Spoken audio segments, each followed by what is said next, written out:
Hola, ¿cómo están? Bienvenidas, bienvenidos a esta primera sesión de los cursos de primavera del programa en primeros auxilios psicológicos para personas migrantes, refugiadas y desplazadas. Estos cursos se llaman Construcción del Tejido Social, Alternativas de Calidad Humana y Solidaridad ante la Emergencia Humanitaria.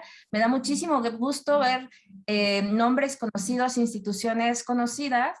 Yo soy Azradet Adame, yo soy la coordinadora académica de este ejercicio y pues antes de darle la palabra a nuestro panel de lujo del día de hoy, me gustaría hacer mención de las diferentes instituciones que convocamos este ejercicio académico, porque nos van a estar viendo a lo largo de estas sesiones, pero la realidad es que hay muchas instituciones y muchos esfuerzos que están pues detrás de estos ejercicios. De inicio, el Alto Comisionado de Naciones Unidas para los Refugiados, que ha sido un aliado desde el inicio del proyecto, la Universidad de California en Berkeley, la UNAM Los Ángeles, la Universidad Autónoma de Zacatecas, la Unidad Disciplinaria de los Ríos de la Universidad Juárez Autónoma de Tabasco, la Agencia Alemana de Cooperación Internacional, el programa Casa Refugiados, Hispanics in Philanthropy, Sin Fronteras, IAEP, Asylum Access, Casa Tochán, el albergue Hermanos en el Camino, la Casa del Migrante de Saltillo, FM4, Paso Libre, Un Mundo, Una Nación, el albergue de Apizaco, Tlaxcala, la Red Atenea, representada aquí por el doctor José Bachotegui, Sociedad del Movimiento, el Centro de Derechos Humanos Fray Matías de Córdoba, el albergue de acogida Cafemín, Casa Monarca, en Monterrey, Nuevo León, el albergue Came Éxodos en Agua Prieta, Sonora, Casa de la Sal, Puente Ciudadano, la Casa del Migrante Tijuana, las Banders, el Centro de Atención al Marista al Migrante y el Centro de Fortalecimiento de Organizaciones Civiles desde Chihuahua. Todas estas instituciones y muchas más somos quienes convocamos a estos ejercicios y nos da infinito gusto que estemos iniciando con este panel de lujo. Este año, además, hemos agregado diferentes modalidades para poder generar más discusión, más reflexión sobre las coyunturas tan complejas en las que vivimos. Es por eso que le voy a dar la palabra para que facilite este primer panel al doctor Carlos Heredia. El doctor Carlos Heredia es profesor asociado de la División de Estudios Internacionales del CIDE desde el 2009, es Global Fellow no residente del Centro Woodrow Wilson Center, es co-coordinador del proyecto de cooperación educativa con estudiantes guatemaltecos, salvadoreños y hondureños en situación de riesgo, jóvenes promesas, quienes realizaron sus estudios de 2018 a 2021 en Puebla. Muchísimas gracias por acompañarnos el día de hoy. Bueno, pues le doy la palabra a Carlos para que él presente al resto de este panel de lujo con el cual inauguramos estos ejercicios académicos. Adelante, Carlos. Muchas gracias, Sasha. Buenas tardes a casi todos. Buenas noches a José Bachotegui, que en el uso horario de España está en la medianoche. Algo heroico. Le agradecemos que nos acompañe a esta hora ya. Como dice él, se aparecen los fantasmas.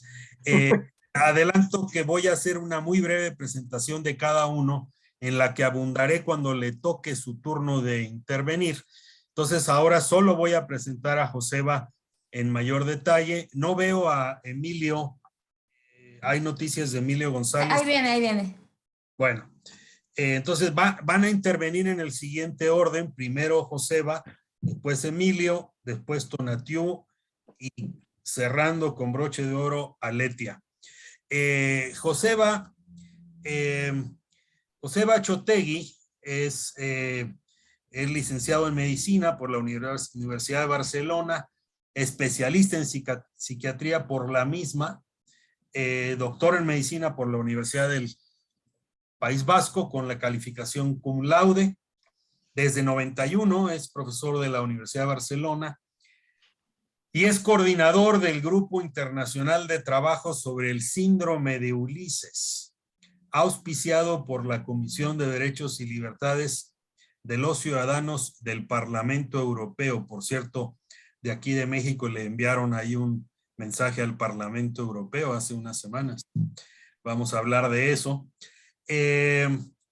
Y Joseba ya ha estado en sesiones, en ediciones anteriores de estos cursos, de este diplomado. Y siempre es un lujo abrir con Joseba, que nos trae la perspectiva no solo europea, la perspectiva del Mediterráneo en su conjunto, de la región en su conjunto, del norte de África, el Magreb, el Medio Oriente, y toda esta región que migra hacia los países miembros de la Unión Europea y que tiene el pulso muy fino del sentir de los gobiernos contrastante, del sentir de los pueblos, y que él ha trabajado, pues decíamos ya, por 3 décadas. Sin más, y justo porque ya para él es la medianoche, le cedo el micrófono con un gran gusto, un gran reconocimiento y un gran agradecimiento a nuestro colega Joseba Achotegui. Adelante, Joseba.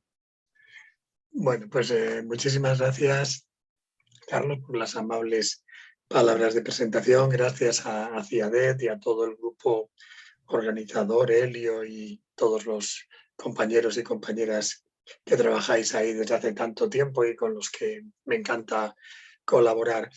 Bien. Tienes 10 minutos en esta primera intervención. Sí, estupendo. Bien, a ver, yo creo que hablar del tema de la violencia, que es algo, pues, lamentablemente asociado cada vez más a la migración, para mí, en primer lugar, requiere ponerlo dentro de un marco.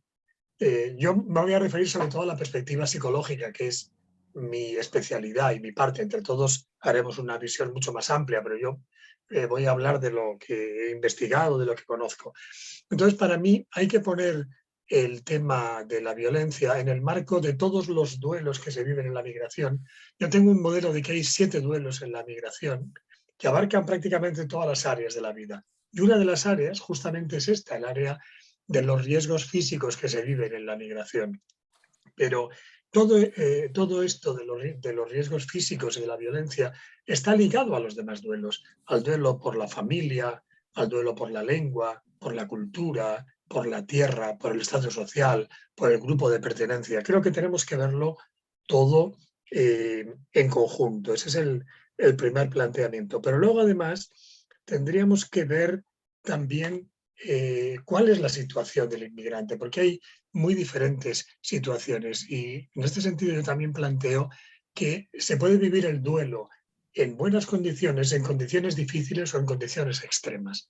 Evidentemente, en las condiciones extremas es el contexto en el que hay más problemas, en el que hay más dificultades, es el duelo extremo, podríamos decir, y justamente de ahí sale el planteamiento que hice del síndrome de Ulises, que es un duelo migratorio extremo, emigrar en condiciones muy duras, y uno de los puntos importantes de ese emigrar en condiciones extremas tiene que ver con la violencia, pero está ligado también a los otros puntos, al duelo extremo en relación a la familia, con la soledad, la ruptura respecto de los seres queridos, con el racismo, por ejemplo, el extremo en relación al duelo por el grupo de pertenencia, con el duelo extremo por el estatus, cuando no hay oportunidades de trabajo, no hay reconocimiento legal.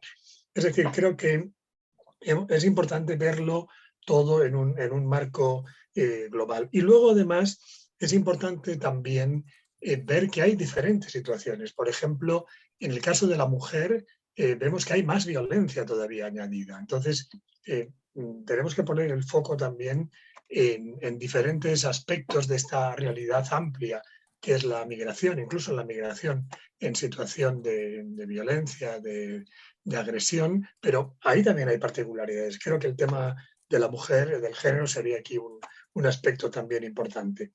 Y claro, ¿cómo no hablar de esto ahora en Europa cuando estamos viviendo justamente la guerra de Ucrania? Nosotros estamos en este momento, en esta parte del mundo, en la que estamos viviendo una guerra tremenda. A España ya han llegado 100.000 refugiados en apenas un mes. Es decir, esto es un movimiento enorme que se ha producido en muy poco tiempo y que también plantea muchas cuestiones. Evidentemente la violencia de la guerra pues es una de las mayores violencias que puede existir y es una situación tremenda la que se está viviendo ahora en la parte oriental de Europa.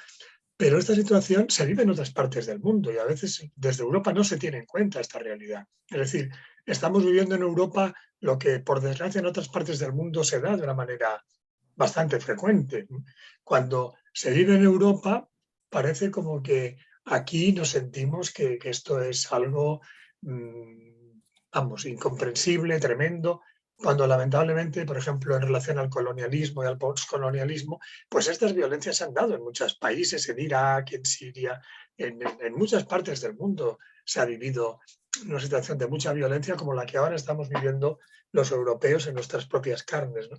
Y aquí también, en relación a la violencia de la guerra, aparece el tema de hasta qué punto, por ejemplo, en Europa se acoge igual a unas personas que otras. ¿Por qué no se acogió también a los sirios como se está acogiendo a los ucranianos en muchos países de Europa? Nos estamos planteando también muchas cosas respecto de cómo se viven estas situaciones. Es evidente que el país más próximo pues tiene mucha más capacidad incluso para recibir a la gente, pero por ejemplo Polonia, que es un país que ha recibido a varios millones de ucranianos, pues no recibió ni un sirio. Entonces, claro, es un contraste demasiado grande, ¿no? Es decir, ya se entiende que Siria está más lejos y Ucrania es frontera de Polonia, pero realmente pues es algo muy grave que no se hubiera acogido a esas personas que venían de otras partes del mundo. Es decir, aquí nos falta también esta perspectiva global de entender que todos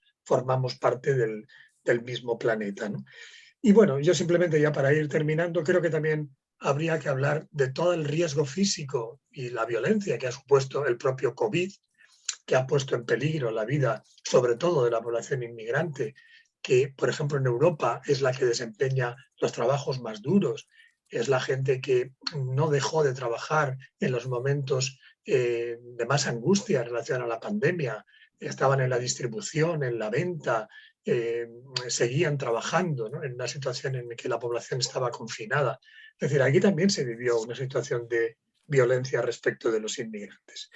Bien, y entonces insisto que tenemos que ver esta violencia en relación a la migración desde una perspectiva amplia, ligándola con otros aspectos que tienen que ver con la vivencia de la migración y poniéndola también en relación a lo que se está viviendo en cada momento, porque la historia de las migraciones es una historia llena de cambios, ¿no? ¿Quién hubiera esperado pues esta situación de 10 millones de ucranianos que se han desplazado, 4 que han salido de su propio país, pero 6 que se han desplazado dentro de Ucrania en apenas un mes? O sea, ha sido un movimiento vertiginoso en poquísimo tiempo y creo que tenemos que estar siempre muy atentos a lo que está pasando para entenderlo, para evidentemente ayudar a todas estas personas que están viviendo ahora estas crisis, pero también para comprender qué ocurre en estos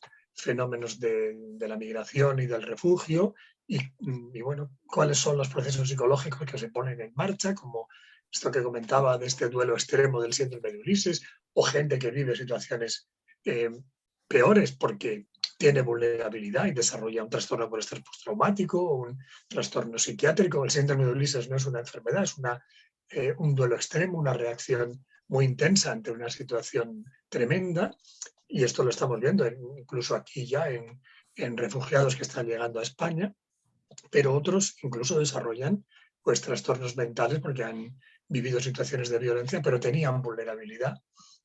Ahí tenemos también una escala que mide la vulnerabilidad y los estresores en la migración y que nos permite trabajar de una manera más operativa a nivel psicológico en relación a todas estas vivencias emocionales que hay en las situaciones de violencia.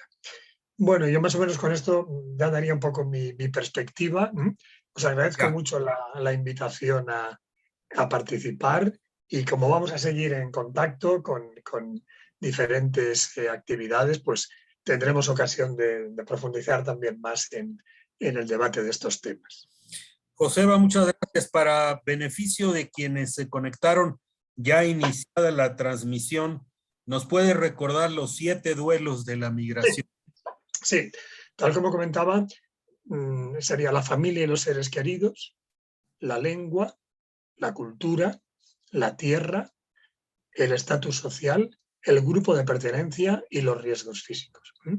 Y esta idea de que todos están interrelacionados y autopotenciándose también. Muchas gracias, Joseba. Un abrazo a todos, saludos. Chao. Voy ahora con Emilio González, que es oficial de protección de la Oficina del Alto Comisionado de Naciones Unidas para Refugiados, el ACNUR, amigo del CIDE, amigo de Puente Ciudadano desde hace ya varios años. Muchas gracias, Emilio, bienvenido, gracias por participar. Emilio nos ha dejado saber que tendrá que ausentarse un poco antes del final de la sesión de hoy y en función de eso le vamos a dar paso a su intervención ahora. Él es maestro en ciencia política por el Colmex, licenciado en historia por la UNAM, es especialista en las consecuencias humanitarias de la violencia generalizada en el mundo contemporáneo, con énfasis en el Triángulo del Norte de Centroamérica, Guatemala, Honduras y El Salvador, y se ha especializado en asuntos internacionales en el Instituto de Altos Estudios Internacionales y Desarrollo de Ginebra, Suiza. Es tuyo el micrófono, estimado Emilio. Adelante. Son las 4:19, tienes 10 minutos. Muchas gracias, Carlos. Muchas gracias a todas, a todos. Quiero agradecer a Iniciativa Ciudadana, a todos los demás actores y a toda la red que se articula en torno al diplomado de primeros auxilios psicológicos por este curso de primavera. Ya, si no mal recuerdo, ya me corregirá, segunda o tercera edición. Y bueno, para el ACNUR es fundamental apoyar esta iniciativa, este trabajo que ha venido haciendo Iniciativa Ciudadana desde hace varios años. Entonces, por eso estamos acá.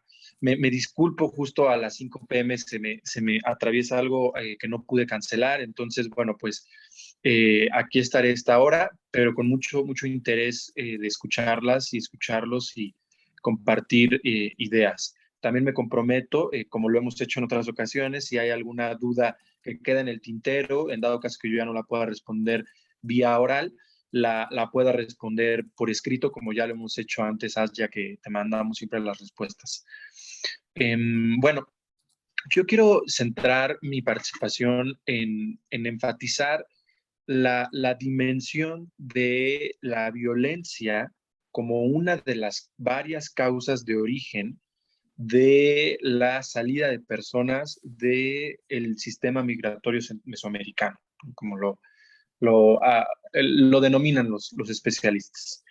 Y también la violencia y el deterioro de las condiciones en el país de origen como causa de salida de otras localidades, de otras regiones, ¿no? En el Caribe, en África, y poner un poco en contexto la situación que estamos viviendo en México, específicamente la dimensión del desplazamiento forzado. La primera idea es las necesidades de protección internacional, ¿no?, de las personas que salen de Honduras, El Salvador, Guatemala, Nicaragua, Cuba, Haití principalmente, son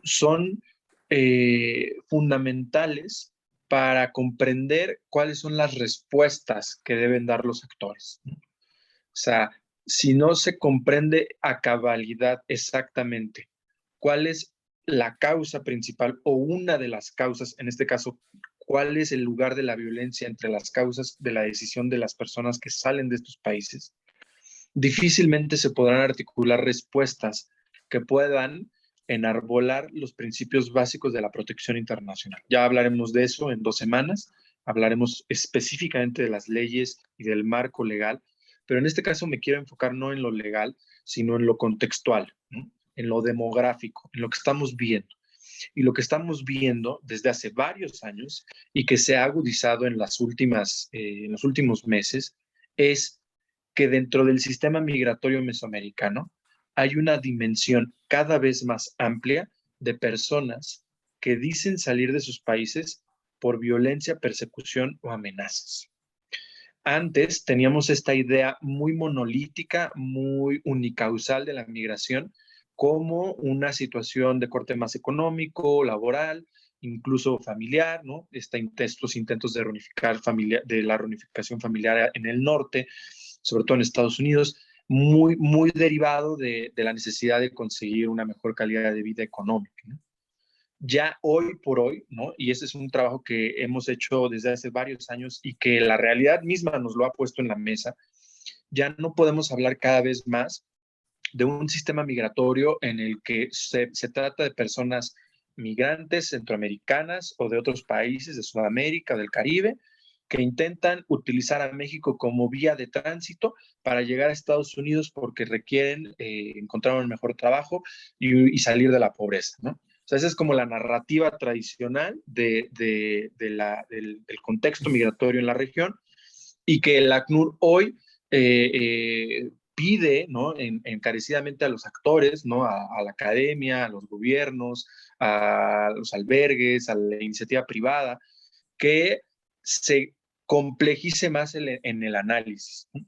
Si bien es cierto que la dimensión económica sigue siendo fundamental, quizá la más importante, no sabríamos a ciencia cierta, pero sí seguramente muy fundamental. La dimensión del desplazamiento forzado nos lo hace ver cada vez más. Y hay datos y hay evidencia, ¿no? ¿Qué hemos hecho? Hemos hecho en los últimos 3 años varios levantamientos de información, entre los cuales hemos analizado tanto información secundaria como información primaria con diversas poblaciones en movilidad en la región, en donde se ha demostrado que un aproximadamente de 40% de la población que ha participado en estos instrumentos ha mencionado a la violencia, la inseguridad, las amenazas y la persecución como una de las principales causas de salida. Los invito a que lean el informe que sacamos el año pasado. Realizamos un informe, un metaestudio, es decir, un estudio de todos los estudios, un estado del arte de la investigación, sobre todo cuantitativa, de los últimos 8 años, 5 años en México. Y es ahí en donde nos dimos cuenta que sí compartimos el enlace, que analizamos todos estos estudios de niñez, personas en albergues, obviamente estas bases de datos anuales de la red ODEM, en su momento la EMIF, o sea, diferentes instrumentos cuantitativos que nos ayudaron a medir la cantidad, el porcentaje aproximado de población con violencia, inseguridad, persecución o amenaza, y que nos llevó a ese porcentaje, ¿no? Entonces, es la primera idea. Dimensionar la violencia dentro del sistema migratorio de la región, ¿no? La segunda idea es, ya la había adelantado al principio, es ¿por qué es importante? Porque tenemos todo un marco de política pública en México, un marco legal y que intenta proyectar una política pública en los últimos años, en donde se reconocen derechos y ciertas necesidades y sobre todo obligaciones de los estados para con las personas que salen de sus países por violencia, inseguridad y amenaza. Y este marco, pues, es evidentemente el derecho de refugiados, que desde nuestro punto de vista es fundamental. ¿Por qué? Porque si a una persona se le regresa a su país de origen y su vida y seguridad corre peligro, muchas veces, si se le deporta, morirá. Así de sencillo. Entonces, es una cuestión de vida o muerte el cumplimiento de principios básicos de la protección internacional, como por ejemplo la no devolución. Un Estado no puede devolver a una persona que ingresa a su territorio y que dice que tiene miedo de regresar a su país porque está siendo perseguida por pandillas, por actores paramilitares, por gobiernos, por fuerzas de seguridad privadas, por diferentes actores, por actores familiares, por actores privados, ¿no? La dimensión de violencia de género cada vez cobra una relevancia fundamental en, sobre todo, las mujeres, las niñas, los adolescentes, las personas trans, las personas de la comunidad LGBTI. Entonces, bueno, entonces tenemos toda una amplia gama de actores de persecución y de diferentes violencias que sitúan a la población con necesidades de protección internacional con mucha vulnerabilidad. Y, por lo tanto, requiere de un enfoque diferenciado que vaya acorde a los compromisos internacionales de los estados. En este caso, en México, que tiene un buen marco legal, tanto de refugiados y también de migración.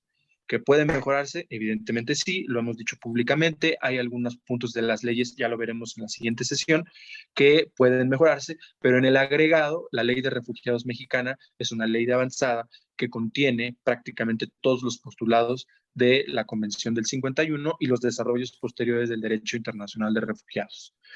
Y la tercera idea, y con esto termino, es, en la actualidad, la pandemia ha generado un impacto desproporcionado en las personas refugiadas y solicitantes de asilo. Las violencias se han agravado.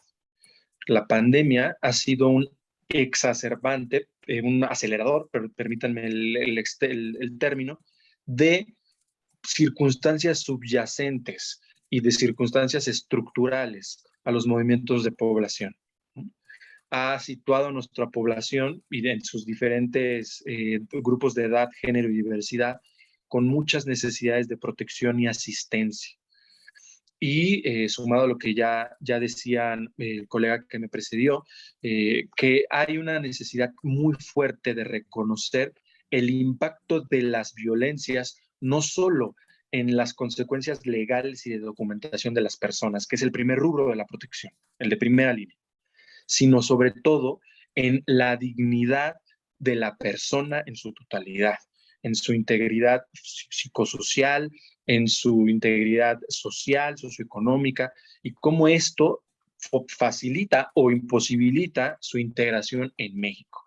Es ahí en donde la ACNUR este año, ya lo venimos haciendo desde hace rato, pero este año queremos enfatizar que para nosotros es fundamental un modelo de atención integral que efectivamente haga justa la necesidad de atender todo este impacto de las diferentes violencias, la violencia en el país desde el país de origen, pero también la violencia en el tránsito y la violencia en el origen, en el destino. Todas estas diferentes violencias generan un impacto desproporcionado en las personas, y es en donde tenemos que enfocar nuestros modelos de atención, y precisamente a tono con el tema de este curso y del posterior diplomado que tendremos, necesitamos enfatizar la necesidad de proteger y asistir en el rubro psicosocial a nuestra población de interés. Prácticamente, pues eso era esas tres ideas eran las que les quería transmitir. Estamos en una época muy fuerte de necesidades de protección internacional, en donde la dimensión del desplazamiento forzado cobra cada vez más relevancia y en donde es menester tener una red de actores, gobierno, sociedad civil, privados, academia, que nos permita hacer sinergias y trabajar, en este caso en particular, dado el mandato de la ACNUR, con las personas refugiadas y solicitantes de asilo, para asegurarnos que México efectivamente pueda ser una tierra de asilo, un destino de asilo, y podamos verdaderamente hacer ver el espíritu de las leyes mexicanas y de la Constitución que le garantizan a las personas extranjeras en México un porvenir. Sería todo y quedo totalmente abierto a los comentarios, preguntas y dudas. Muchas gracias. Muchas gracias, Emilio González. Justo a tiempo, son las 4:29, dando las 4:30. Vamos, ahora pasamos a la tercera intervención. Voy con Tonatiuh, con el doctor Tonatiuh Guillén. El doctor Tonatiuh Guillén es participante en el Programa Universitario de Estudios del Desarrollo en la UNAM.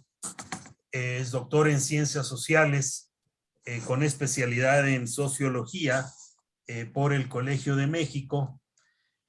Fue presidente del Colegio de la Frontera Norte entre 2007 y 2017 por espacio de una década, y sus temas de investigación abordan política regional, modernización de los gobiernos locales, el federalismo, la descentralización y migración internacional. Es miembro del SNI, Sistema Nacional de Investigadores, de la Academia Mexicana de Ciencias, y está colaborando ahora, muchos lo leemos en la revista Proceso, cada fin de semana.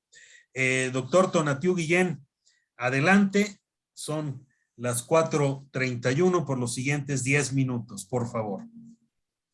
Muchas gracias, Carlos. Yo aquí en mi reloj tengo las 3:31, entonces tengo 1 hora y 10 minutos. Es cierto. Ni modo. Ni modo, tienes bueno, muchas gracias estar en otro sí, uso horario. Sí, ni modo, ya. 1 hora 10. Muchas gracias. Hice una presentación que, pues de entrada, no era y no es propiamente el foco de violencias, pero después de escucharles, pues ya sí es completamente Ya. el tema de violencias. Entonces, lo presento como parte de un cuadro, unos pincelazos de la coyuntura migratoria reciente, y el arranque de la presentación de esta coyuntura es para calificarla. Y es la coyuntura la peor de todas, sin que sea referencia a algún poema lejano, ¿no? Es la peor de todas, precisamente porque está inundada de violencias. Y no son una, son muchas, de distinto tipo. Y incluso podemos sumar en esas violencias a las de Estado, que son legítimas, que no quiere decir correctas, pero son violencias y que están ahí las de Estado. Y además las otras, las de inseguridad, las del crimen y otros tipos de contextos que pueden calificar en ese rubro de violencias. Y segundo asunto, después de decir que es la peor de todas, es que se caracteriza por una épica colisión. Y ahora le agregué por una violenta colisión. Es una confrontación épica, violentísima, de dos grandes procesos. Uno, el de los procesos y flujos migratorios, es de la movilidad humana con todos sus componentes, sobre todo por esta región, desde Centroamérica hasta Estados Unidos. Y por el otro lado, la confrontación con las políticas migratorias más crudas y rudas de todos los tiempos. Evidentemente la que nos dejó Trump, que retoma con otro tono y otro discurso y otras intenciones, pero que en la práctica ahí está, que retoma Biden, y las que absorbimos derivada de la política migratoria de Trump. Esto es lo que absorbe México, interioriza y convierte en política militar. Convierte a la política migratoria en una política militarizada. Y que algo parecido hicieron con Guatemala. Entonces, al final, desde la perspectiva de las políticas migratorias de fuerza, con inclusión en nuestro caso del aparato militar, pues el cuadro es el de una entente antimigratoria en la región. Eso es lo que está en colisión. Y lo que está en colisión, pues son entonces esos grandes flujos migratorios y sus determinantes, y esas políticas migratorias rudas y crudas, violentas, como las hemos visto, contra migrantes y refugiados. Esa es la colisión de la coyuntura, la épica y violentísima colisión. Y además, en ese proceso, pues están las crisis entre crisis, regionales, nacionales e incluso globales, las económicas, las derivadas de la pobreza, las derivadas de la pandemia, las derivadas de la política, Nicaragua, por ejemplo, o El Salvador que va que vuela, o nosotros en México. Y la ambiental. Entonces hay otro conjunto de crisis que están alrededor de esta crisis y que está acompañando al contexto, impulsando a la migración y impulsando al refugio. Y efectivamente el gran tema no es la migración tradicional laboral, el gran tema es la migración derivada de condiciones de refugio. Esto es una violencia original, una violencia en el tránsito y eventualmente una violencia en el desenlace que se encuentra en estos flujos. Entonces, ese cuadro es el que caracteriza nuestra coyuntura. Reitero el rol, pues por un lado, tan potente que tuvo el gobierno de Trump, obviamente derivado de racismo, xenofobia y demás, pero que termina con una estrategia antiinmigrante muy exitosa, la verdad. No en sus resultados, sino en la implementación como política. Porque obviamente no, el propósito era frenar la migración y el refugio. No es exitosa por su resultado. Es exitosa por lo que, de hecho, a Trump le interesaba más, que es el uso de la migración y el refugio como un ejercicio de poder al interior de Estados Unidos. Y ahí siguen atorados en esa discusión. Pero esa herencia es la que está permeando. México la compró enterita y militarizamos al control migratorio con la Guardia y ahora militarizamos al Instituto Nacional de Migración abiertamente. Ese ejercicio de fuerza pues está puesto ahí en la política migratoria y es un ejercicio de violencia legítima también, porque es el uso de la fuerza contra migrantes y refugiados. Ese es el cuadro que tenemos por ese lado.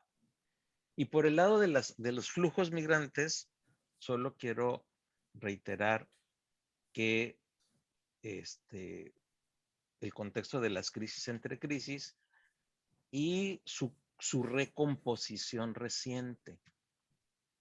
¿A qué me refiero? Que ya no es el flujo tradicional centroamericano, que es el que todo el mundo le estaba poniendo atención. De hecho, en México, cuando el gobierno habla de migración, parece que solo se refiere a Centroamérica. Y no, ese es el que le vamos a llamar la visión tradicional de los flujos. Las novedades recientes son dos y muy importantes. La primera, nosotros mismos, los mexicanos, volvimos a salir. Estamos otra vez migrando y crecientemente hacia Estados Unidos. Evidentemente, el gran contexto es económico, pero el otro que no teníamos, o por lo menos no de esta escala, es el de la movilidad derivada de la violencia, clara y abiertamente. El desplazamiento interno en Michoacán, o en Guerrero, o en Zacatecas, o en Chiapas, parte de Guanajuato y otros lugares, se convierte en movilidad de refugio que está ahorita en las ciudades fronterizas del norte de México intentando cruzar a Estados Unidos. Ese es el otro componente que es la gran y más dramática retrato de nuestras violencias crudas y secas, criminales en regiones del país. Y eso está pasando. Entonces vamos otra vez como en grandes números a Estados Unidos. Hay que volver a medir eso con toda precisión.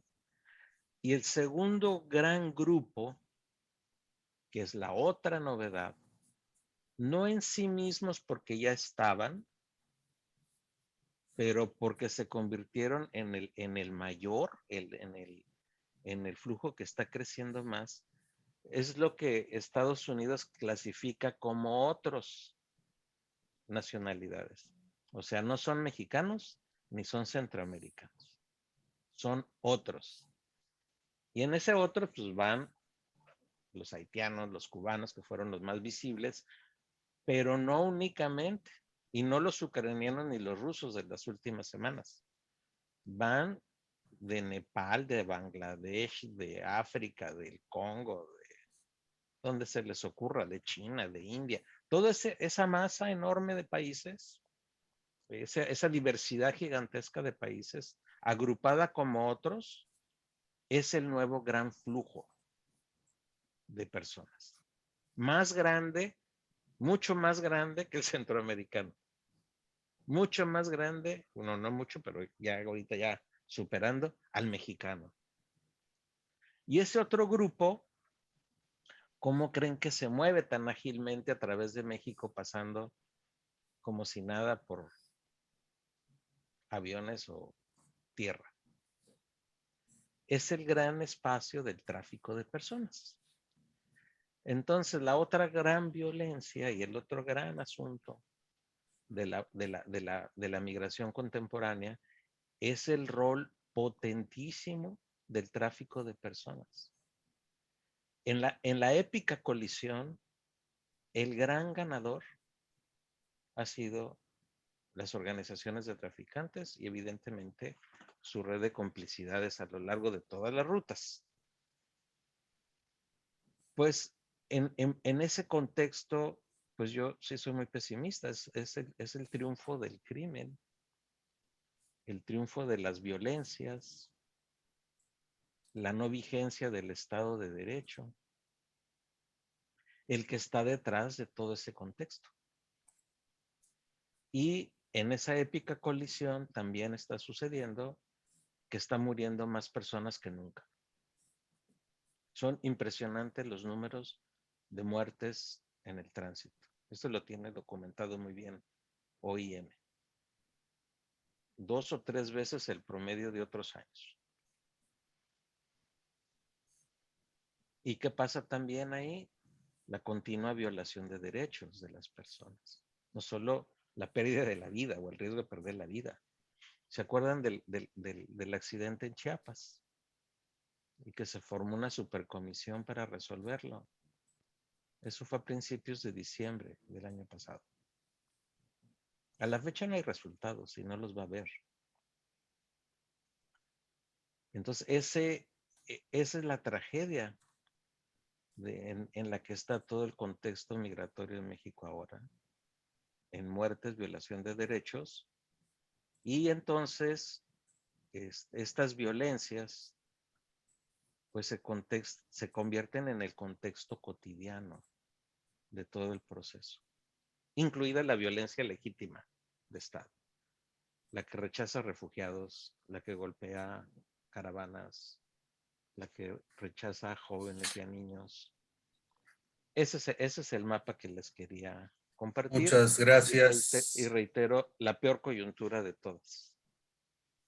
Muchas gracias, Tonatiuh. Hay muchas cosas de lo que dijiste que vamos a retomar en la parte del diálogo, del intercambio.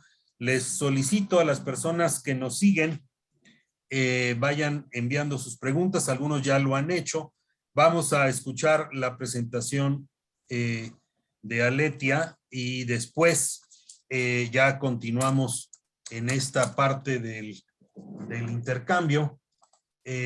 Aletia también es académica de la UNAM, del Laboratorio de las Diversidades, Laboratorio Nacional de las Diversidades. Ella está adscrita al Instituto de Investigaciones Jurídicas.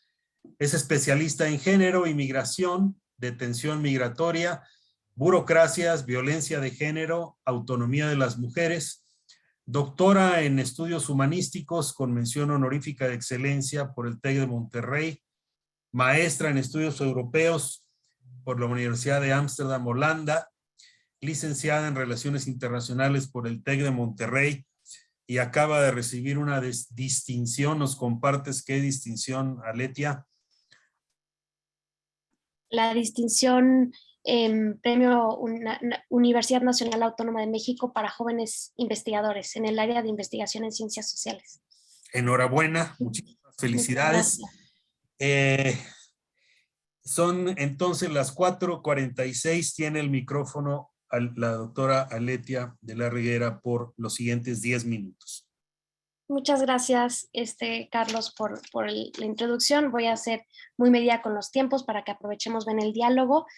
Mi contribución al diálogo, al panel de hoy, pues va a ser aportar la perspectiva de género para entender las violencias que viven las personas migrantes, sobre todo las mujeres, pero también las poblaciones de la diversidad sexual y otras minorías. Creo que mis colegas han dado un encuadre muy interesante acerca de el continuum de la violencia que viven las personas migrantes desde los puntos de origen, durante el tránsito y en México como un país de contención de las migraciones y un país que acaba siendo un destino obligado para muchas personas, que no necesariamente era el destino original, pero que dadas las circunstancias y las políticas migratorias también cada vez más restrictivas y de asilo en Estados Unidos, pues han generado cambios muy importantes, ya lo explicaban mis colegas que me antecedieron. Yo quisiera puntualizar, ¿no? Creo que voy a enfatizar en dos tipos de violencias que viven las mujeres en la violencia de tipo institucional. Las mujeres migrantes, una vez que están en contacto con agentes del Estado, y cuál ha sido el impacto a partir de la militarización también de la frontera, particularmente la frontera sur, en junio del 2019.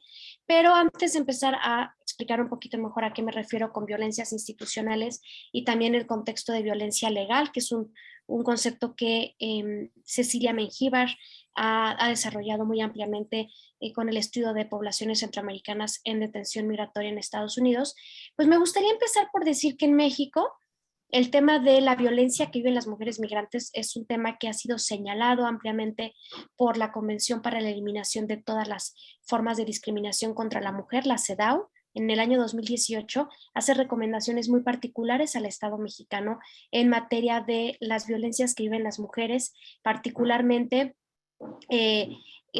hace una recomendación al Estado mexicano para abolir la detención automática y difundir programas de alternativas a la detención, lo cual pues ha sido cada vez más un reto, ¿no? Inclusive ahorita con la reforma del 2020 de la no detención de los menores, niñas y adolescentes acompañados o no, pues sabemos que hay serios problemas para llevar a cabo los programas alternativos a la detención porque hay un tema presupuestal.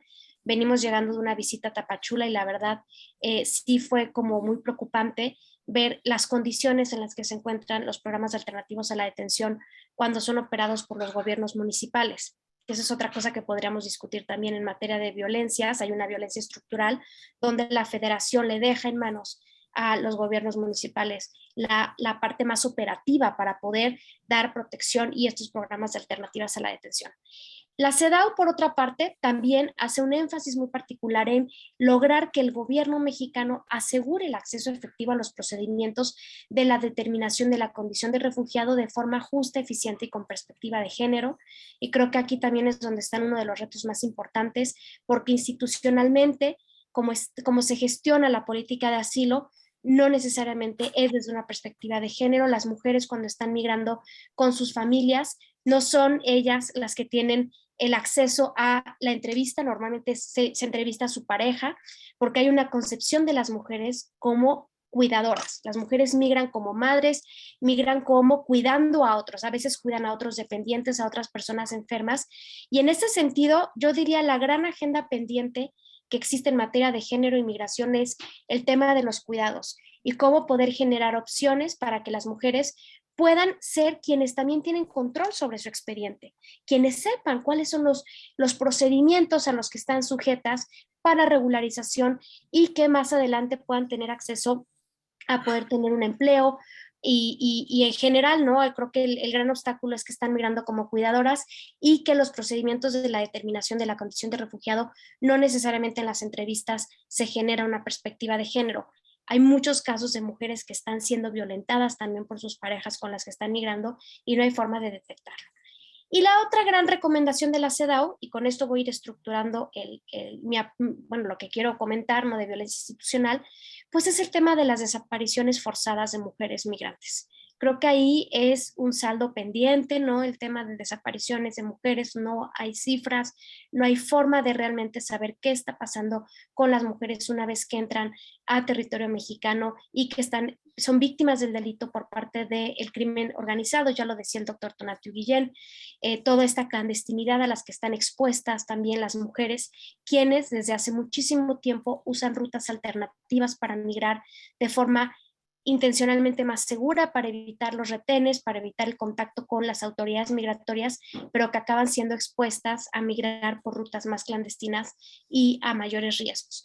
Entonces digo, son varios los temas, no podemos abarcar todo en esta breve intervención, pero yo quisiera, dentro de esto que acabo de explicar, ¿no?, pensar en reflexionar de manera conjunta en la violencia institucional que viven las mujeres, muchas veces desde el lugar de origen. O sea, hay un continuum de violencia. Es muy común que las mujeres que están migrando de Centroamérica vienen con temas, han sido víctimas de la violencia muchas veces en el entorno familiar o en el entorno de pareja, han tenido o han buscado hacer una denuncia. Y a partir de ese momento empieza una persecución del perpetrador. También es muy común, quienes estamos en contacto y trabajamos con mujeres víctimas de violencia, mujeres migrantes, sabemos que es muy común que el perpetrador también a veces llegue a la frontera del sur de México. Y ahí me parece que es un tema importantísimo de generar mecanismos de seguridad para que las mujeres que están en el estado, en Chiapas, y que están solicitando la condición de refugiado, tengan una posibilidad de estar de manera segura, porque las mujeres viven violencia en el lugar de origen, sobre todo cuando interponen una denuncia, ¿no?, empieza un aparato de persecución, y luego cuando llegan a México, pues es muy alarmante los informes que conocemos de qué pasa con las mujeres que viven violencia en México. Hay un porcentaje muy alto, subrepresentado por supuesto, de las mujeres que son víctimas del delito, ya sea porque fueron víctimas de violencia sexual durante el tránsito, porque fueron, ahora con lo de la militarización, estamos documentando casos inclusive de violencia sexual por parte de la Guardia Nacional con mujeres migrantes, y que cuando están en contacto con la autoridad migratoria no denuncian, por muchas razones. No denuncian a veces porque les preocupa muchísimo que una denuncia se va a interponer con su proceso de protección, porque a veces lo que quieren es continuar su tránsito y creen que poner una denuncia va a generar otros tiempos de espera. Es decir, son varias, ¿no?, las razones por las cuales no denuncian. Yo diría, una de las más importantes es que no saben que México es un país donde, independientemente de su calidad migratoria, ellas tienen derechos. Tienen derecho a un servicio sanitario, tienen derecho a denunciar que son víctimas del delito, y en este sentido a recibir la tarjeta de visitantes por razones humanitarias. Lo que nos hemos encontrado es que en el momento que se encuentran, que están en contacto con la autoridad migratoria, yo me dedico a trabajar más el tema de detención, pues lo que sabemos es que hay también una serie de violencias institucionales que van desde, primero, no informar los derechos a los que tienen acceso, estén en detención migratoria o estén en alternativas a la detención. No tienen derecho a una llamada telefónica, al contacto con sus consulados. Y empieza todo un continuum, digamos, de violencia institucional que justamente se da una vez que entran con ese, lo que le llaman en inglés el primer respondiente, ¿no? O sea, ese agente del Estado, que es quien es la primera vinculación entre la mujer migrante y el gobierno mexicano, y que no tiene una perspectiva de derechos y que no tiene una perspectiva de género, y que empieza a generar otro tipo de violencias una vez que son llevadas a un centro de detención migratoria, o actualmente, con la reforma, si vienen viajando con sus hijos, son llevadas a albergues, son llevadas a centros de asistencia social y son puestas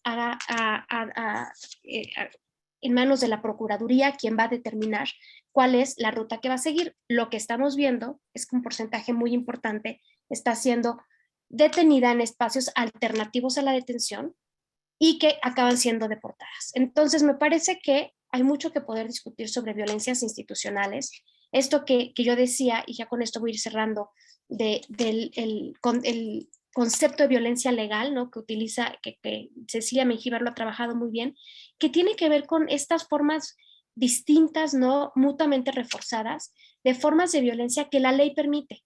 Yo soy muy crítica pensando en la ley migratoria, como hay muchos eufemismos en la ley, y como pensando particularmente en el tema de detención, el artículo 111 de la ley migratoria establece que cuando una persona en detención migratoria presenta un recurso administrativo o de algún otro tipo frente a la autoridad, pues los términos y los plazos de la detención son indeterminados. Y con esto hemos encontrado mujeres que llevan más de 3 meses en detención migratoria. Y entonces el propio, o sea, hay mecanismos, ¿no? Donde podríamos hablar de una excepcionalidad de la ley o de una discrecionalidad de la ley, del cómo se utiliza y se implementa el reglamento de detención, que afecta particularmente a las mujeres, porque, y ya con eso termino, una de las tesis que yo trabajo es que la diferencia sexual sí impacta de manera muy diferenciada a las mujeres cuando están en un proceso de detención migratoria, porque las mujeres menstruan, porque las mujeres gestan, porque las mujeres están embarazadas, y esa diferencia biológica en términos de detención y de acceso a derechos sí impacta. Entonces, cerraría con esto porque no quiero pasarme del tiempo. Me parece que podemos generar un diálogo muy rico donde, por un lado, hablar del impacto que tiene la militarización de la gestión fronteriza, de la gestión migratoria para las mujeres, del impacto que tiene la detención para el acceso a derechos y a la protección internacional de mujeres, y pensar en el continuum de violencia donde el Estado juega un papel muy importante como uno de los perpetradores de la violencia contra las mujeres migrantes. Y con esto cerraría. Muchas gracias. Muchas gracias a la doctora Aletia Fernández de la Reguera. Estas son las realidades de la movilidad social. Este es el continuum de la violencia que viven migrantes, solicitantes de refugio, como dice nuestro colega Tonatiuh Guillén, el peor momento que se ha vivido en esta violencia sistémica. No se mencionó, pero mi sesgo de economista internacionalista me hace decir que el modelo económico en la gran mayoría de estos países es también generador de violencia, porque se trata de una economía extractiva de los bienes de la naturaleza, de una economía expoliadora, de una economía explotadora del trabajo humano en su gran mayoría, y la ausencia de oportunidades para ganarse la vida dignamente hace que la gente huya. Más que migre, huya para salvar su vida, para poder respirar. Bueno, tenemos varias preguntas de los participantes. Simplemente le quiero pedir a Yadet que nos recuerde de cuántos países nos están siguiendo, de cuántos países hay participantes. A Yadet, por favor. Bueno, si nos pueden ir compartiendo por acá, pero de inicio tengo detectado que están de Colombia, de Chile, de Guatemala, Honduras, Estados Unidos, por supuesto, México, de diferentes partes, de Tijuana, veo que hay gente de Querétaro, de Saltillo, de Nuevo Laredo, y por aquí nos van a ir reportando poco a poco, de Costa Rica también, de Perú. Y por aquí van a venir llegando. Comúnmente siempre son entre 16 y 20 países de casi todo el continente. Ya, muy bien.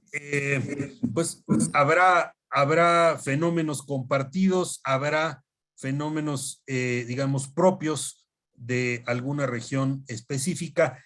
Y efectivamente, Tonatiuh ya nos decía que en la clasificación que hace la autoridad migratoria estadounidense, utiliza esta expresión de OTM, Other Than Mexicans, en donde están haitianos, cubanos, venezolanos, subsaharianos, asiáticos, del sur de Asia, del este de Asia, de muchas latitudes. Tengo aquí una lista de preguntas. Voy a ir una por una y ya nos dirán, no vienen dirigida a alguna de los panelistas específicamente, sino yo le preguntaré a Tonatiuh, pues prácticamente a Tonatiuh y a Aletia, porque Emilio ya también se está retirando en este momento. Entonces, las voy a leer y nos dirán los panelistas cuál prefieren contestar. La primera, ¿qué pasa con políticas de Estados Unidos como el título 42 de la Ley de Salud aplicada en el caso de COVID, pero después generalizada para impedir el acceso a migrantes del sur? ¿Qué pasa con este título 42 que se ha convertido en una barrera para que se dé inicio a un proceso de asilo político? ¿La quiere contestar Tonatiuh, Aletia?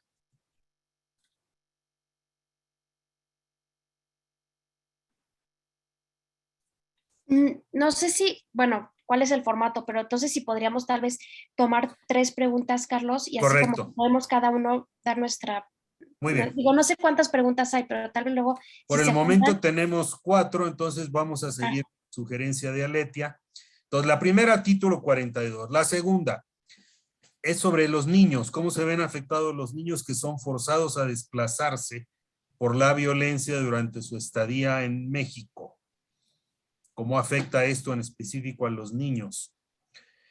La tercera, hay datos, es pregunta, hay datos sobre la condición de migrantes discapacitados con capacidades diferentes, el tránsito de migrantes con capacidades diferentes por México con rumbo a Estados Unidos, cuáles son sus oportunidades de poder acceder a una visa como refugiados, y pues leo de una vez la 4, tomando en cuenta el panorama de la violencia como causante y contexto en la migración, cómo resisten las y los migrantes a esta violencia durante el tránsito. Entonces, recapitulando, título 42, impacto de la violencia en los niños, personas con capacidades diferentes y cómo resisten las y los migrantes la violencia en la migración.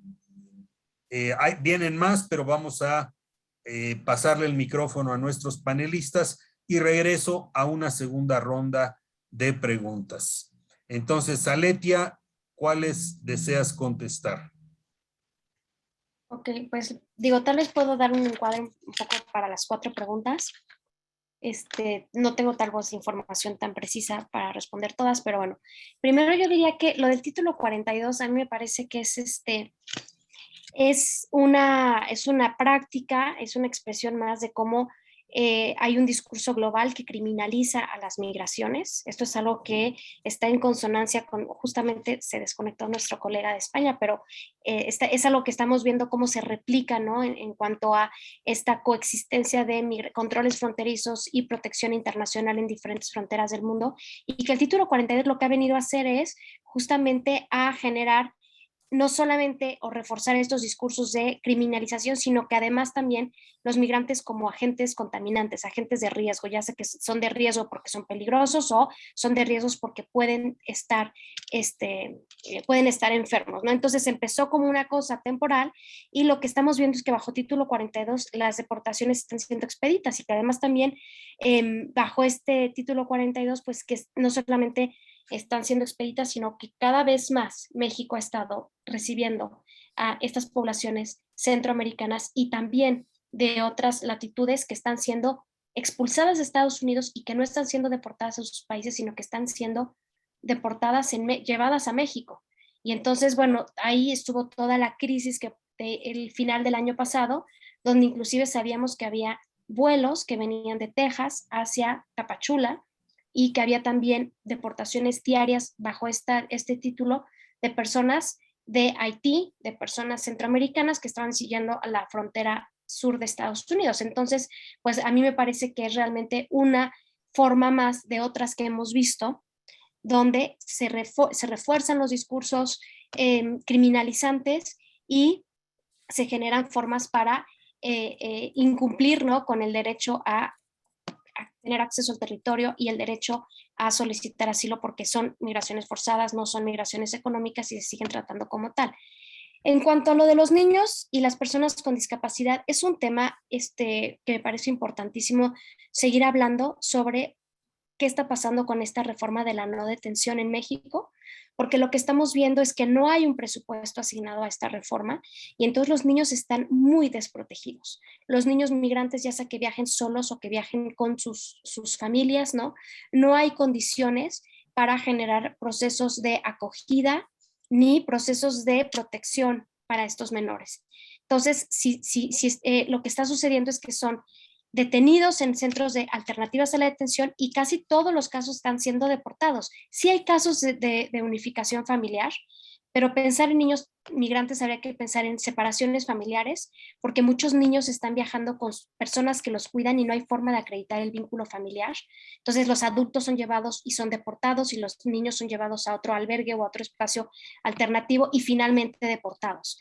Entonces me parece que inclusive la no detención pues no está generando formas reales de protección a los y a las niñas menores no acompañados. Por otro lado, el tema de los discapacitados es un tema también muy preocupante.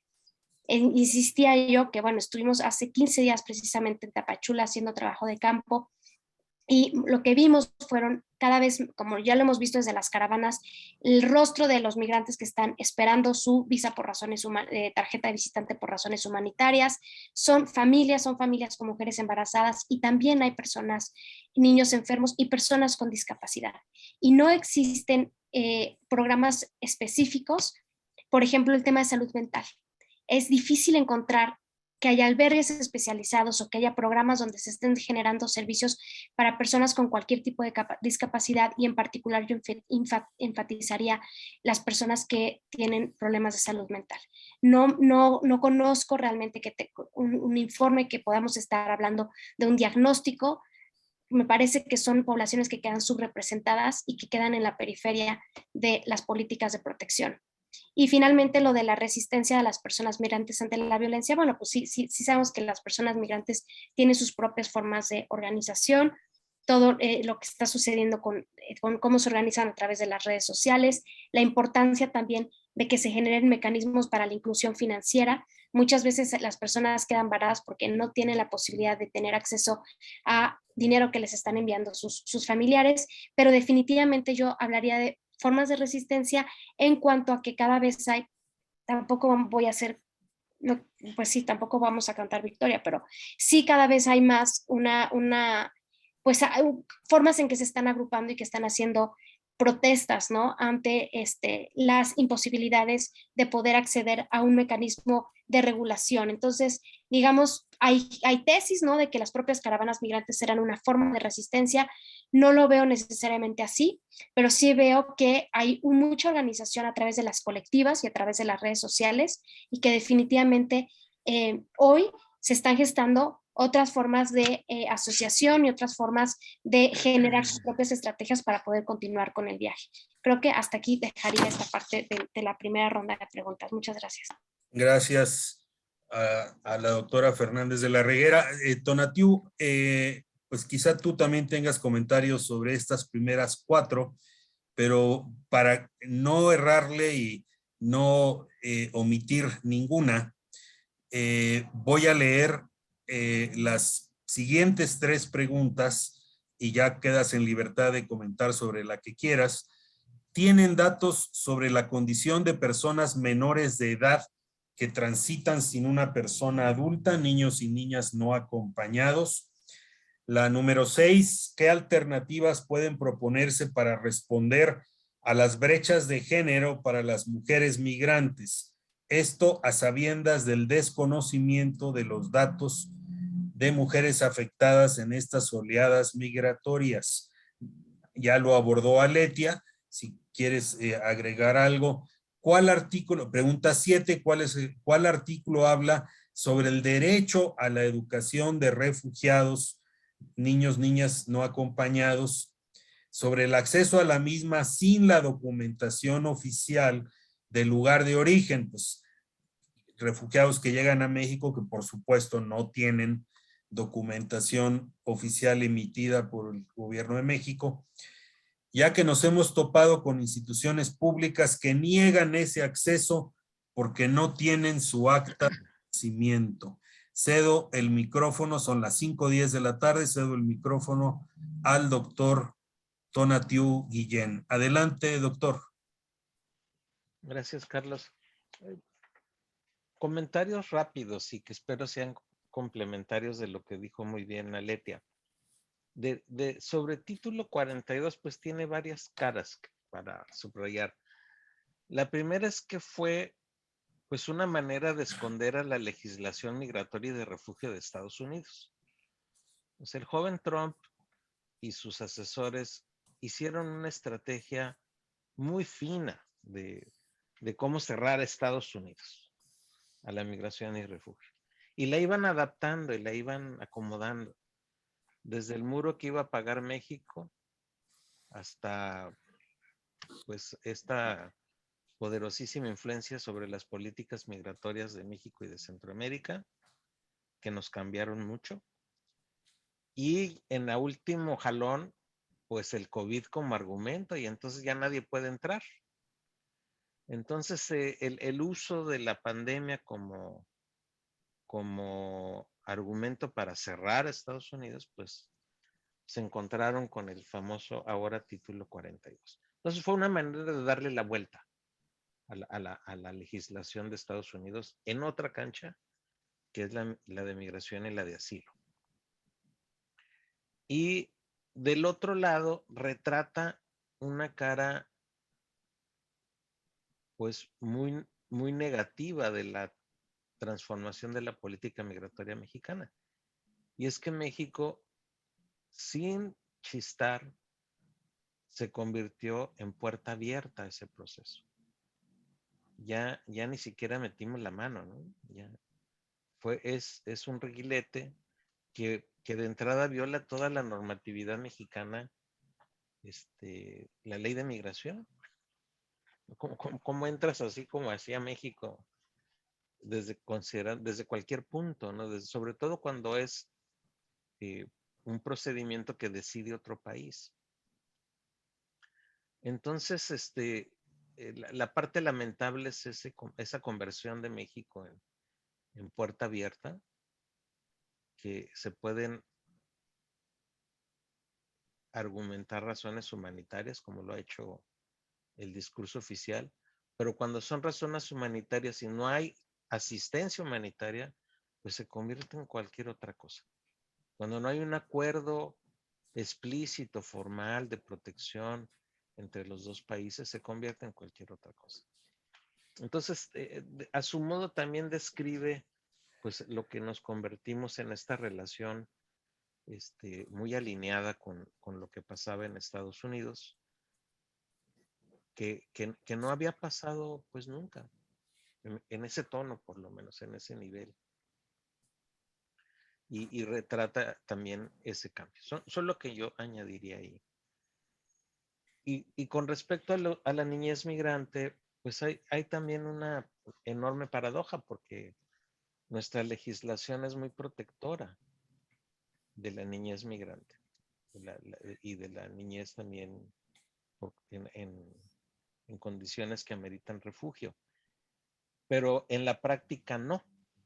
O sea, por ejemplo, los sistemas DIF, que tendrían un rol muy importante, pues no tienen recursos, ni el federal ni el de los estados. Entonces se vuelve en un paquete de improvisaciones muy marginal, y en la práctica entonces no hay estrategias ni recursos claramente destinados a la protección de la niñez, que sería, sobre todo la no acompañada, sería la súper vulnerable en todos los sentidos de la palabra, y solamente algún margen tiene una protección parcial, y otro tanto pues les puede ir bien porque finalmente son los que logran, por ejemplo, llegar a la frontera con Estados Unidos y ser recibidos en este país, y eventualmente incluso reunificarse con sus familias. Pero ese es el margen. La realidad es que seguimos rebotando a la niñez migrante y a los adolescentes migrantes. Entonces siguen siendo, pues sobre todo, sujetos de repatriación eh, con mucha frecuencia, como evento cotidiano, que sería en realidad la política dominante, que es la de retorno.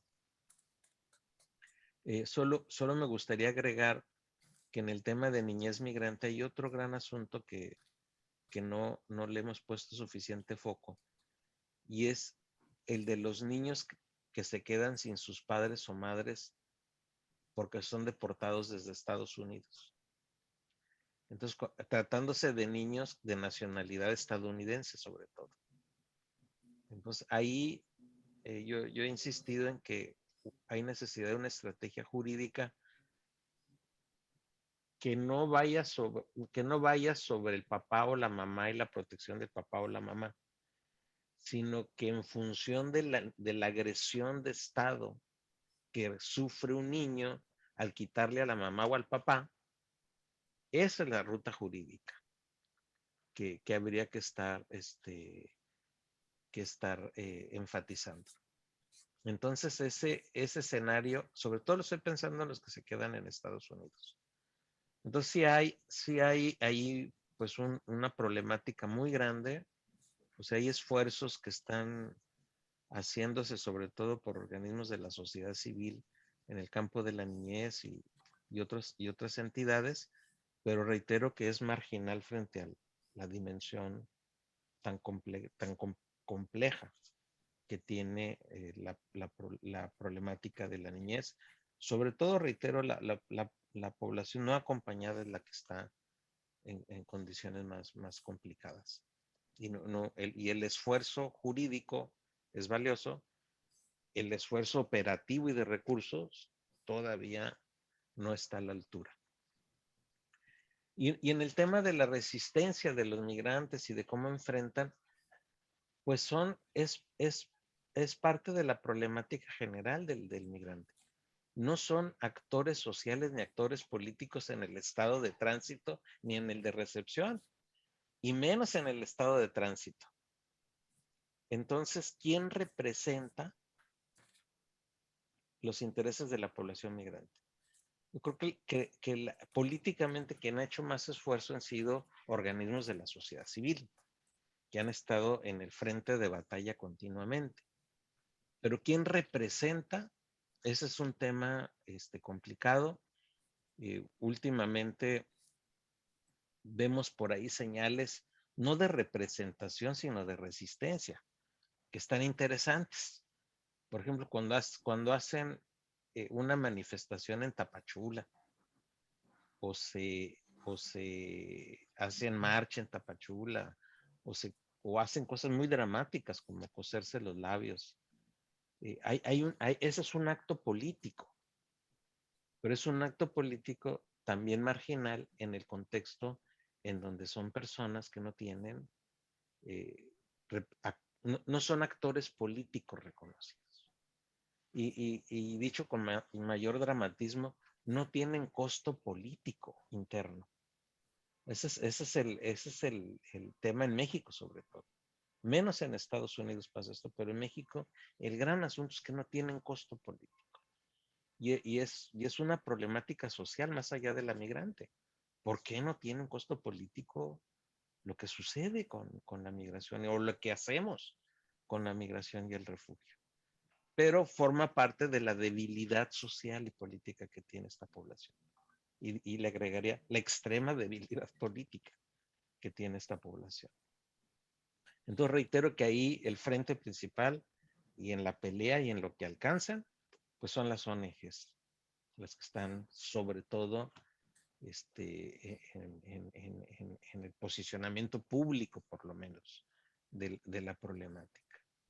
Y sobre las personas con alguna discapacidad, francamente no tengo mayor información. Creo que no hemos hecho esa investigación y lamentablemente cada vez hacemos menos investigación porque tampoco hay recursos para hacer investigación amplia, estadística de la población. Se hacen cosas pequeñas todavía, pero un sistema de información diseñado y implementado para la protección de estas personas con todas sus diversidades, lamentablemente no está. ni en la estadística gubernamental mexicana, ni por ejemplo en la estadística de Estados Unidos. Yo he pedido información en Estados Unidos porque finalmente es donde llega la gente, la que alcanza a llegar, y tendrían manera de hacer un buen sistema de información sobre sus características. Ya. Pues no lo hace, ¿no? Y ahí tenemos un gran déficit. Gracias al doctor Tonatiuh Guillén. Quizá Letia tenga algunos comentarios finales, pero son las 5:21. Yo en mi papel de moderador quiero un poco hacer una recapitulación general de esta segunda parte de ida y vuelta con las preguntas. Y quiero destacar que este continuum de la violencia de que hablaba Letia, pues digamos en El Salvador, el diario digital El Faro reveló que había algún tipo de pacto entre el gobierno de Bukele y las maras. Este pacto al parecer saltó en pedazos en los últimos días, 76 muertos por violencia en 48 horas. El doctor Tonatiuh Guillén nos describió la ola de violencia que ha dado pie a el nuevo éxodo masivo de los mexicanos. En mi estado, en Tamaulipas, se ha vivido de manera particularmente dramática, pero quisiera yo agregar dos palabras a lo que han expresado nuestros panelistas. La primera palabra es impunidad. Es violencia impune. Es violencia que, aunque tenga una sanción social, una sanción mediática, no alcanza el aparato de procuración e impartición de justicia a castigar a quienes a quienes ejercen estos distintos tipos de violencia. Y es violencia normalizada, naturalizada. Ya la vemos como algo natural, como algo normal. Es tan frecuente, tan brutal, tan cotidiana, nos volvemos en parte insensibles porque se trata de las personas o más vulnerables, en el caso de niñas, niños, adolescentes, digamos que son menos valoradas en la escala social, en el estatus social, en la segmentación, en el clasismo, racismo en nuestros países, y eso me hace preguntarme si esta violencia impune y esta violencia normalizada y naturalizada, ustedes atisban alguna manera de atenuar. Ya decía Tonatiuh, el papel de la sociedad civil es clave, pero creo que ya vendrá una discusión más detallada. Nos dirá Yadet en las palabras de cierre qué sigue después, pero sí creo que nos están dejando de tarea a todos continuar esta reflexión sobre el contexto de la violencia en el origen, tránsito, destino y retorno de las personas en el contexto de movilidad humana. Pregunto, Aya, si tenemos todavía un minuto final a cada panelista o vas a hacer tú las palabras de cierre. Podemos hacer ambas, Carlos.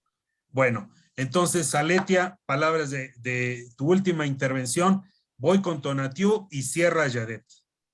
Gracias. Bueno, yo más bien va a ser un poquito responder la pregunta que decían, ¿cómo lograr ir cerrando las brechas de género, ¿no? ¿Qué se puede hacer? Pues yo creo que son ahí dos temas. El primero, que tiene que ver con reconocer que las mujeres están migrando desde una diversidad, ¿no? O sea, no, las mujeres ya no son acompañantes, las mujeres migran como migrantes primarias y en este sentido son proveedoras, y las mujeres requieren que haya más servicios y que se visibilice la importancia de la agenda de los cuidados, que el migrar como cuidadoras es el primer obstáculo para lograr primeramente una regulación migratoria. Les digo, a veces pierden la posibilidad de tener acceso a una entrevista y de poder llevar a cabo un proceso de asilo en México. Ellas, porque lo hacen los varones, también eso les imposibilita trabajar. O sea, no existe un programa de mujeres para poder tener acceso a algún tipo de guardería si no es mediante el empleo formal. Y las mujeres son las que menos pueden tener acceso a un empleo formal porque no tienen forma de regularización, porque no tienen quienes cuidar a los hijos. Es como un ciclo vicioso. Y entonces yo creo que le tendríamos que focalizar la agenda de los cuidados en tema de género para las mujeres y visibilizar la violencia de género que viven las mujeres desde la dimensión institucional. Creo que eso es algo que todavía no estamos trabajando de manera como deberíamos de hacerlo, y para mí es clave problematizar, y quisiéramos foros más foros sobre los efectos que tiene la militarización, que sea la Guardia Nacional quien esté en facultades de control y verificación migratoria para las mujeres. Y bueno, ya otro tema es la población LGBT, ¿no? Que tampoco hay acceso a espacios para que estén protegidas. Entonces, bueno, creo que dejaría estos dos pendientes, ¿no? Agenda de cuidados y militarización en materia de violencia para las mujeres. Muchas gracias y seguimos pues, discutiendo en estos temas con ustedes. Ha sido un gusto enorme estar esta tarde con ustedes. Muchísimas gracias. Muchas gracias a la doctora Aletia Fernández de la Reguera. Saludos allá hasta el Instituto de Investigaciones Jurídicas de la UNAM en el sur de la Ciudad de México. Doctor Tonatiuh Guillén, palabras finales. Pues en el horrendo score de muertes, dices, Carlos, en El Salvador 78 y Bukele lo utilizó para armar su posición autoritaria. Ya. ¿Sí? Y nosotros 200 en el mismo periodo y nadie Exacto. dice nada. Exacto. Pero no es para armar una solución autoritaria, es para construir alternativas. Y la conclusión general es que pues ya nada es suficientemente grave para el Estado. 500,000 muertes no son suficientes para corregir la política de salud. 1,000 y tantas muertes de migrantes no son suficientes para corregir la política migratoria. Tantas personas desplazadas en México, cientos de miles, no son suficientes para corregir las políticas de seguridad. La pobreza y su crecimiento no es suficiente para corregir las políticas sociales. Ya nada es suficiente. Entonces, ese creo que es el drama general, el drama más duro. ¿Cuál es el punto en donde vamos a empezar a cambiar, a hacer las cosas? Porque siguen en condiciones muy crudas. Entonces, esa es mi conclusión. O sea, ¿dónde está el límite en donde tenemos que reaccionar y hacer las cosas distintas? Asesinan a 20 ayer en un palenque, como se llame, y quién sabe qué pasó como reacción de Estado. Entonces, estamos ya en una insensibilidad en donde ya no hay algo suficiente para cambiar las cosas. Y ese creo que es el tema que está también permeando y golpeando a todo el escenario migratorio que acabamos de comentar. Efectivamente, pues muchas gracias al doctor Tonatiuh Guillén, que nos ha dado perspectiva. Él estuvo en un periodo al mando en el Instituto Nacional de Migración. Ahora desde el Programa Universitario de Estudios del Desarrollo continúa compartiéndonos su experiencia, su testimonio. Muchas gracias, Tonatiuh, un fuerte abrazo. Gusto, saludos. Y a Yadet, cierre, por favor. Muchísimas gracias al doctor Guillén, a la doctora de la Reguera, al doctor Achotegui, que se tuvo que retirar, al maestro Emilio González, y por supuesto a ti, doctor Carlos Heredia, por el inicio de este panel, para invitarnos a reflexionar, para invitarnos a pensar pues, otros mundos posibles.